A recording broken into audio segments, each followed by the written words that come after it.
আসসালামু আলাইকুম। আজি ইমান দৌৰা-দৌৰি লাগিছে। জেফাৰৰ পৰীক্ষা আছিলে আজি, কিবা এটা ক্লাছ 1ত পালে তাই পৰীক্ষা দিব আনিব। ৰাতিপুৱা ফৰ্ম আনিলোঁ, আকৌ ফিল আপ কৰি জমা দি আকৌ তাইক লৈ গ'লোঁ।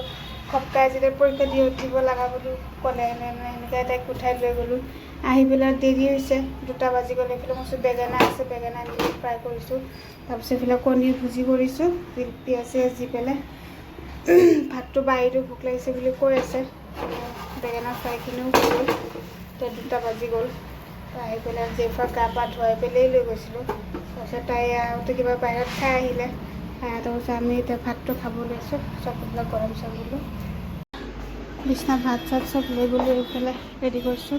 জেফাৰ বোলে ভাত নাখায়ে, তাইতো খালে। এইফালে প্লেটত কণী চণী চব ওলাই লৈছোঁ। এইফালে ভাত ভাতটো খাই লোৱা দুপৰীয়া ভাত আজি অলপ জল্দি আইনে। আমাৰ 4টা 3:30 বাজে, 2:30 বাজে। ভাতটো খাব ওলাইছোঁ।